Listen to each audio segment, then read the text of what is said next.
దాన్ని చూసిన వెంటనే మీకు ఏమనిపిస్తుంది? ఏదైనా అది ఒక 13 అనే నెంబర్ అయి ఉండొచ్చు, బి అనే ఆల్ఫాబెట్ అయి ఉండొచ్చు, లేకపోతే ఎం అయి ఉండొచ్చు, మెక్డొనాల్డ్ సింబల్ అయి ఉండొచ్చు కదా. బట్ ఇప్పుడు నేను AC రాశాను అనుకోండి, ఇప్పుడు ఎలా కనిపిస్తుంది? ఆబ్వియస్ గా అది బి లా కనిపిస్తుంది, రైట్? ఒకవేళ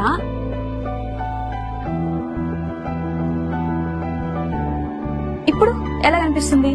13 లా కనిపిస్తుంది. ఎందుకంటే దాని ముందు 12 ఉంది, వెనకాల 14 ఉంది, కాబట్టి అది నెంబర్ అనుకోవచ్చు. సో దీన్ని బట్టి మీకేం అర్థమైంది? మన లైఫ్ లో మనం ఎలాంటి పర్సన్స్ తో సరౌండ్ అయి ఉన్నాము అనే దాన్ని బట్టి మనం ఏంటో తెలుస్తుంది. ఒకవేళ మీరు ఎంత మంచి వాళ్ళైనా సరే, గ్రూప్ ఆఫ్ నెగిటివ్ పీపుల్ తో మీరు సరౌండ్ అయి ఉన్నారనుకోండి, మిమ్మల్ని కూడా నెగిటివ్ పీపుల్ అనే అనుకుంటారు. ఒకవేళ మీరు ఎంత నెగిటివ్ పర్సన్ అయినా కానీ పాజిటివ్ పీపుల్ తో సరౌండ్ అయి ఉన్నారు అంటే మిమ్మల్ని కూడా ఖచ్చితంగా పాజిటివ్ పీపుల్ అనే అనుకుంటారు. ఎందుకంటే మన చుట్టూ ఉండే వాళ్ళని బట్టే మనం ఎలాంటి వాళ్ళం అనేది తెలుస్తుంది. So always surround your self with a positive people.